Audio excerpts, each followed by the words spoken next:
Hello, welcome back to the Entangled Health Podcast. I am so glad you are here. I'm so glad to be here with you, and I'm so glad that that bird that just started chirping also wants to be a part of this recording. Um, Welcome. I hope you're finding ease in all of it, and finding moments to connect with those you love, those you care about, those who are doing the good work that you are doing. And yeah, it feels like I don't know about you, but it feels to me like I finally have my footing in the new year, as chaotic and heartbreaking as many parts of the year have been on a collective scale. It does feel like it's actually underway and it's not just like a backlog of 2025 still being caught up on, but like here we are, we're established. I feel like I'm getting to know the year a little bit, and I hope the same is true for you.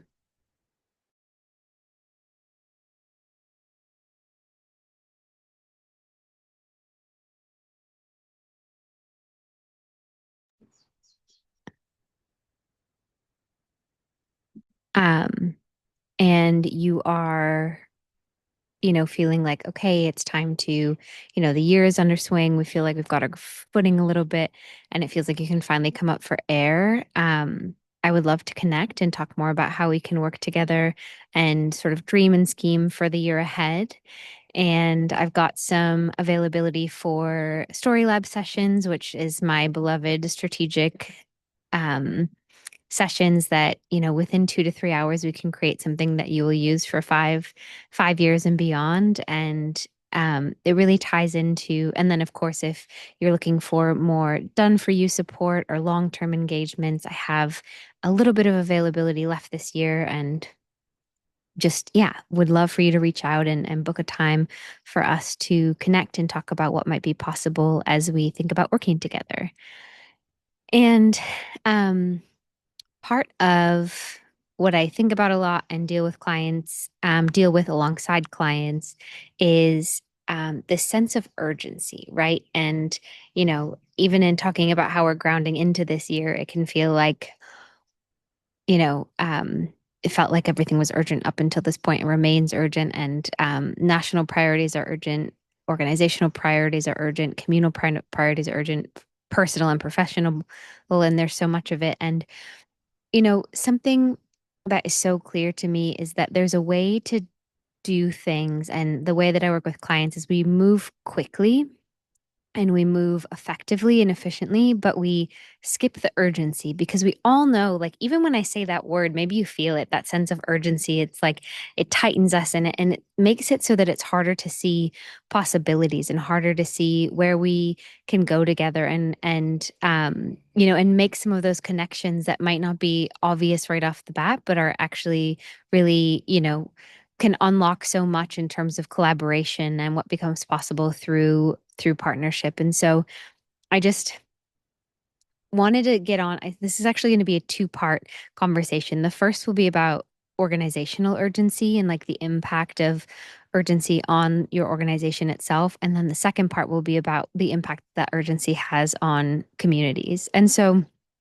you know, again, it's not lost on me that your organization is under pressure. I expect that. I know that to be true for all great people doing great work. And so I definitely understand that pressure is there. And there's a way to work with effective strategy and effective creating effective systems that, constantly feed this story-driven strategy mechanism so that you don't actually really have to worry about like scrambling to get things in order for, say, a grant report that's due in 6 weeks, or a new communications initiative that was just introduced because you're celebrating an anniversary or a milestone, or you hear from leadership that they need community stories immediately, or a new program needs, just got funding, and you suddenly need to design it, and you feel like you have to start from scratch, and or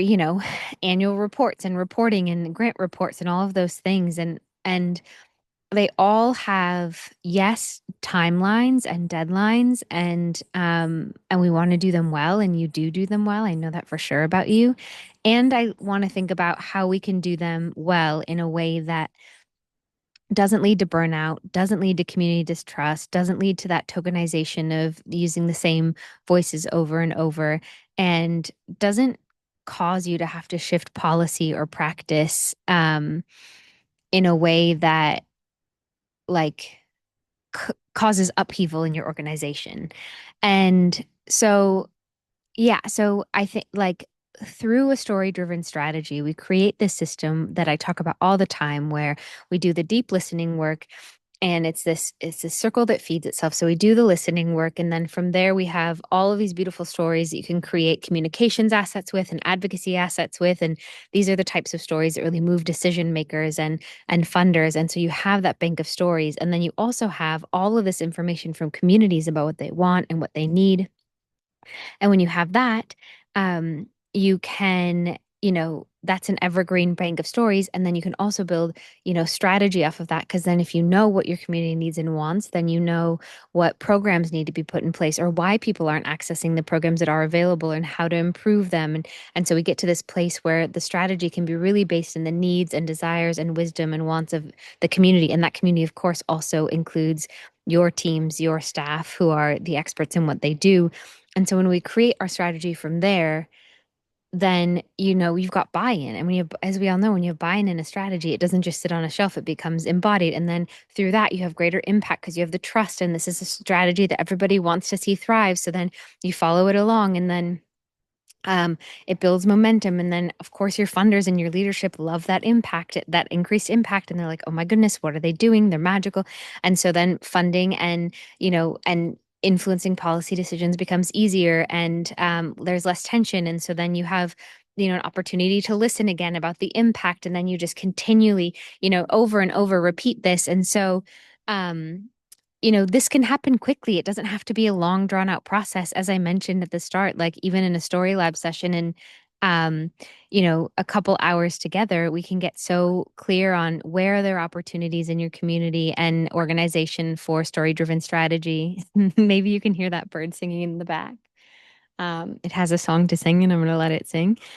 And so there's so many ways where story-driven strategy can be fast but not urgent. And the difference there is urgency is that fear-driven speed, and and then the story-driven strategy and the way that we do things at the Center for Story and Strategy is that strategic pace that is grounded, trust-based movement that, and then once you have that trust, things happen still quickly, but just without that fear-driven and that pressure that we all feel so often. And, great work, it's really hard to do great work in that environment. And so, um, we of course, are fighting a little bit of an uphill battle, or maybe canoeing upstream or something. And, you know, we we have, because there's so much on everybody's plates and so much going on, it's led to a culture of urgency. And as I mentioned at the front, like I understand that.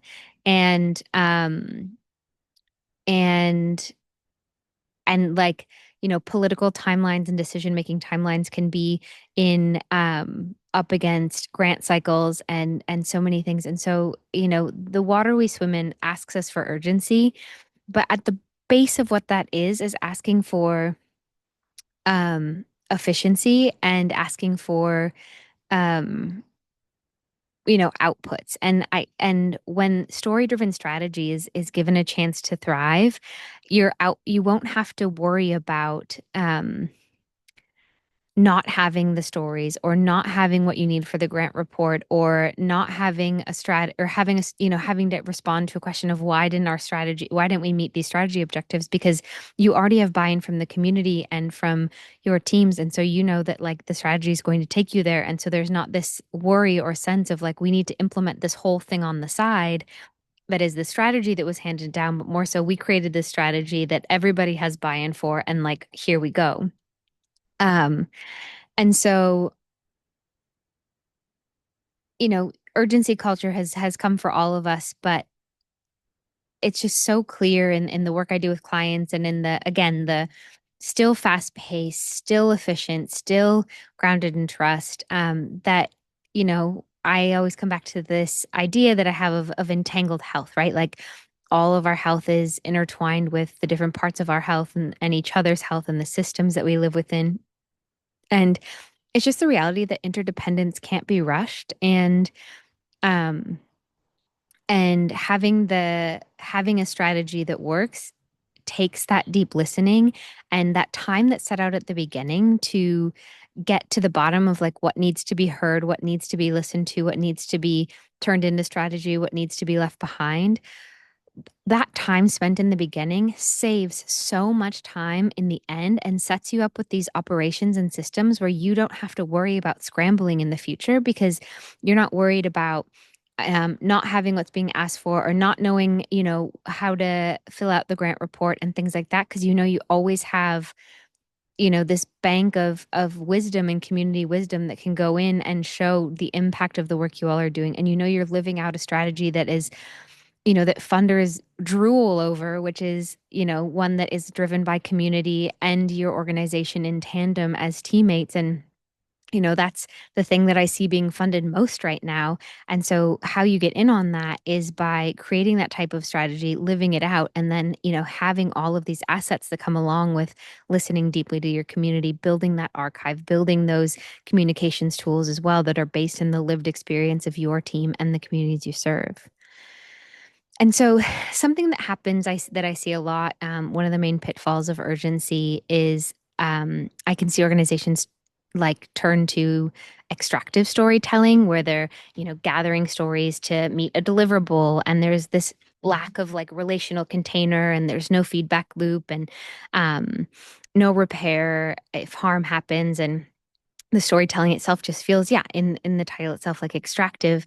And the reality is that like is when you have listening built in and storytelling built into the process itself and your strategy itself, you don't ever have to worry about this because you know you are building a foundation on which your um, patients and clients and community have buy-in in and have input in.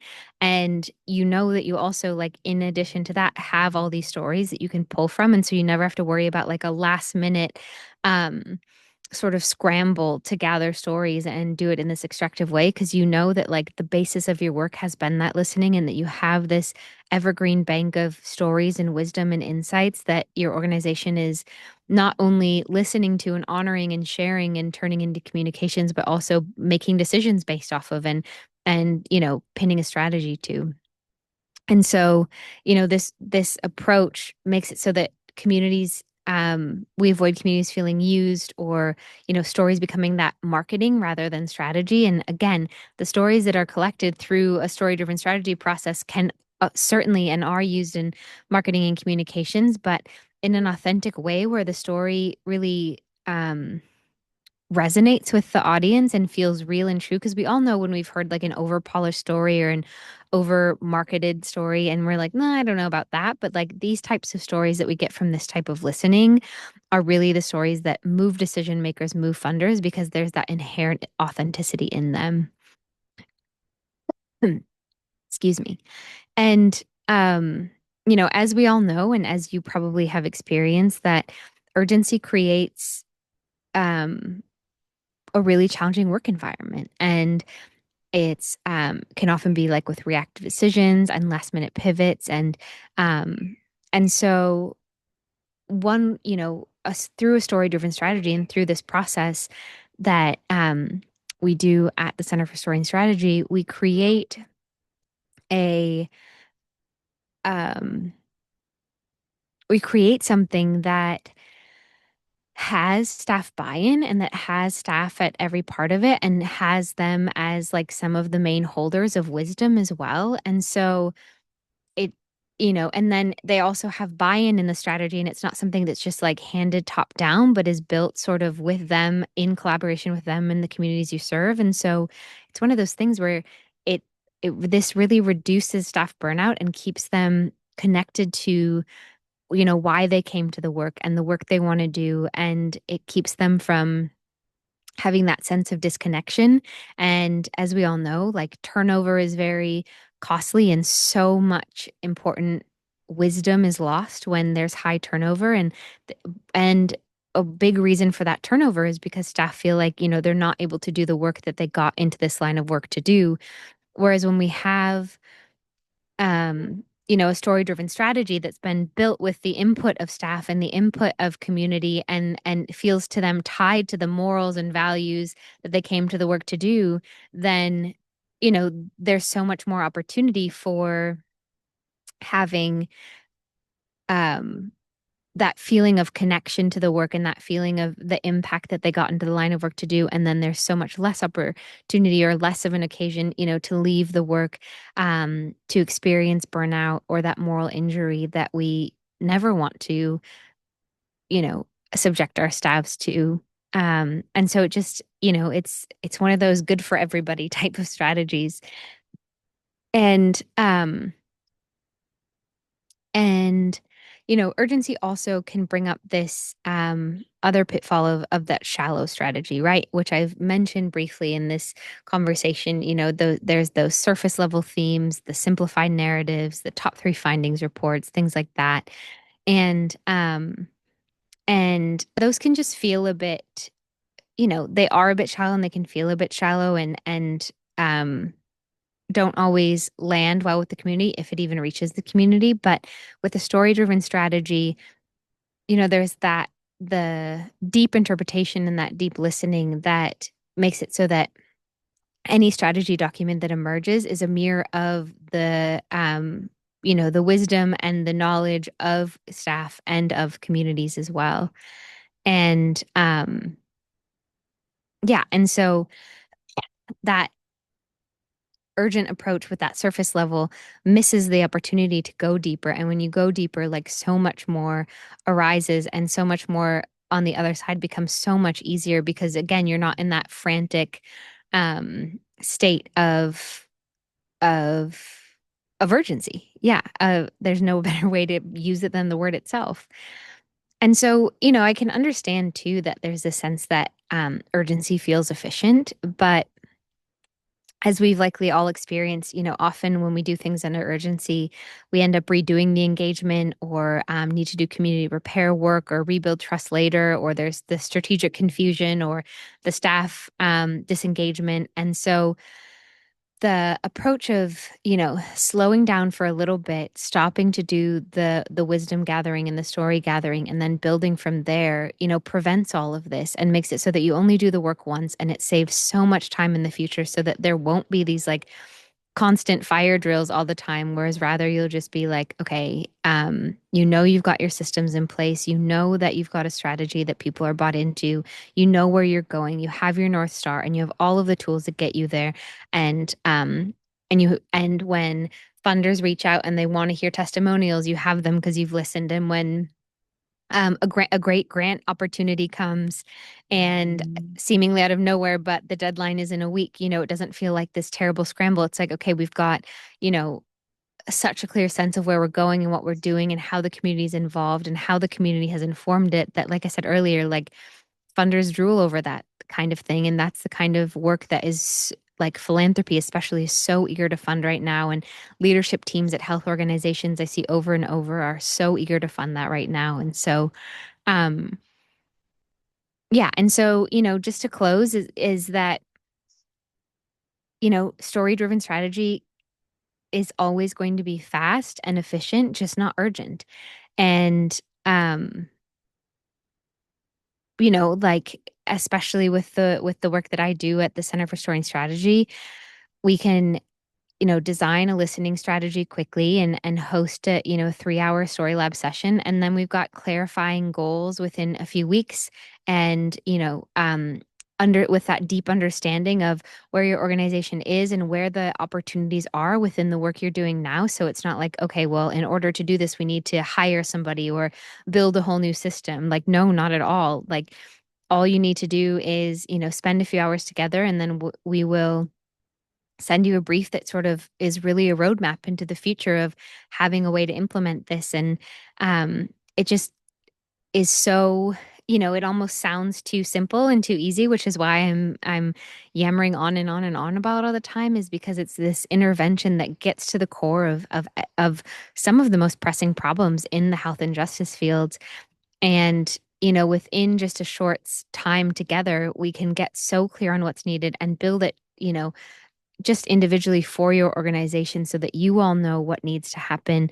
And it's not an overhaul and it doesn't feel like something that was made for an organization that's not your own. Like I love sleuthing around and learning so much about, how your organization moves and ticks and what's at play so that every recommendation can just be like perfectly woven into what already exists. So it doesn't feel like, you're starting over, or at the end of it, you're not even going to recognize the organization that you're working for. And so, it's just so clear that, um, and I see over and over in my work that we can't rush, that trust building process um, or, some of those processes that lay the foundation for making all of the work we do for years to come so much more efficient, so much more effective. And so, I want to leave you with some closing reflections and some questions for you, which is, where are we confusing urgency with importance? And what are we losing by using an urgency strategy? Because it's a choice, right? It's a choice to go the route of urgency. And what's being lost in that? And what are we afraid will happen if we slow down, listen, and slow down so that we can speed up and can move quickly, just without that fear based urgency? And so, if you're feeling pressure right now, I really invite you to move strategically and not reactively, and to see, where there are opportunities to take a beat and to deeply listen and to make a choice that you will certainly thank yourself for, the long run. Because so often the choices we make in urgency aren't the choices we would have otherwise made and aren't the choices that reflect the work we want to be doing. And so if you have this foundation of a story driven strategy and that bank of stories, and are deeply listening to your community, then you don't have to worry so much about that because you know where you're going. Your community knows where you're going and they're going with you, and your staff knows, and everyone has buy-in, and you're just moving along in with so much less friction than in a top-down model of strategy being shared and imposed and it not reflecting the staff you have or the communities you serve. So, um, if any of this resonates and you want to spend some time together thinking about how this might work for you, I certainly invite you to book a call, and we can figure out the best way to move forward and work together to make sure that you can embrace this um, path of fast, efficient, impactful work, but without the urgency. Thank you so much. It's always such an honor to spend time with you. And I hope that you have moments of ease in the week to come. And I look forward to connecting again next time.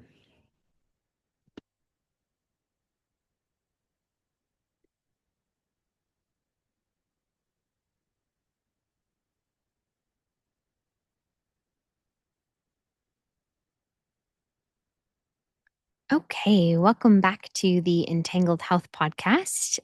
This is part two of our conversation on urgency. But before we get into that, just want to welcome you into the week. And I, just in working with all of my clients and spending time, just in the world, understand that there's just so many competing priorities and so much going on for folks. And I'm just grateful to spend this time with you. And then also, really thinking about the role of um, urgency as a tactic that can distract us from the work we want to do. And, if there's constant war, fire drills and things, we can lose sight of like what we came to the work for. And I know we talked about that last week, but this week we're going to be more focused in on how urgency impacts the communities that you serve, and how it can erode that trust from that fear-based approach that's often used. So,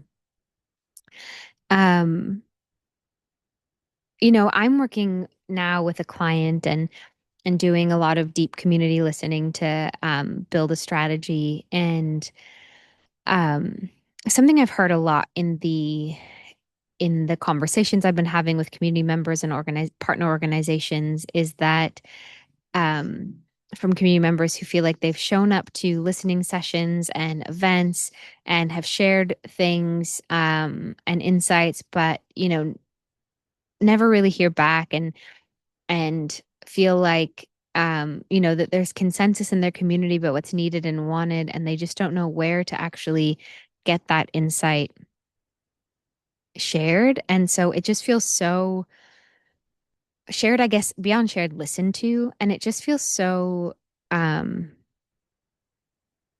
I don't know, correct, I guess the word is for me to be in this role right now and to be listening and to say, like we're building a strategy based on what we hear here. And this is something that we are committed to. And so knowing that I'm able to say um, to the individuals I'm hearing that frustration from is like, while their individual reflection might not exactly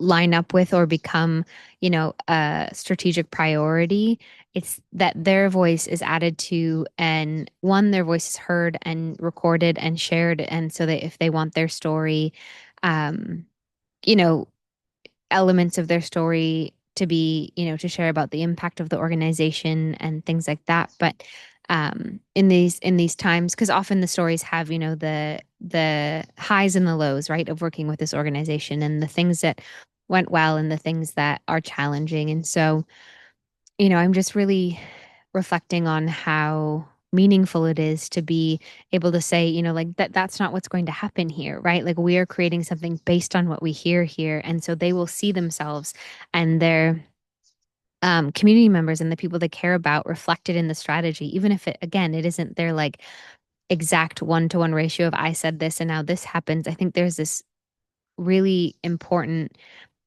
trust that's built in when these individuals and community members know that, like, okay, what I'm saying is going to be added to what my peers are saying and others are saying.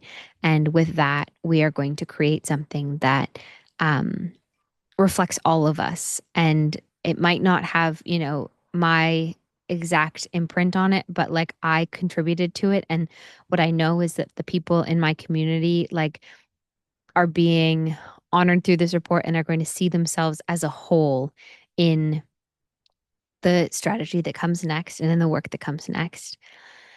And so, this approach is not, it's not taking any more time than a traditional strategic like planning approach. It's not taking any more time than, um, what we others might think of as necessary to build this type of strategy and for the years to come.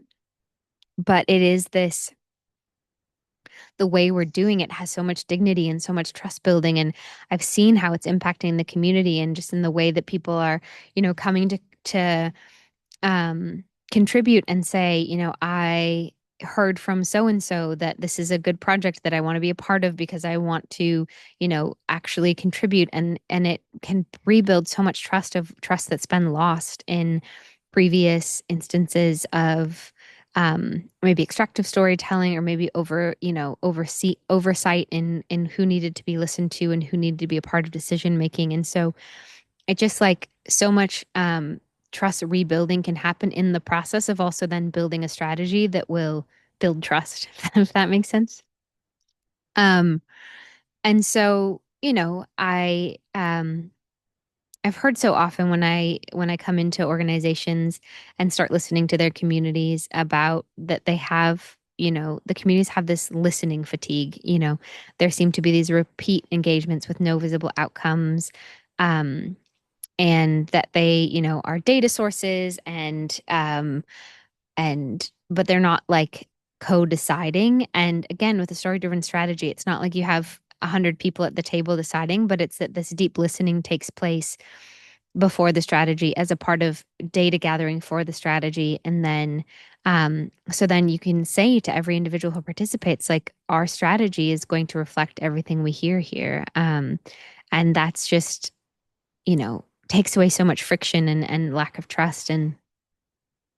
Um, and it gets away from what I often see urgency create, which is short-term engagements with no long-term accountability. And as we know, as organizations that are nestled into our communities, we don't want this to offer something that is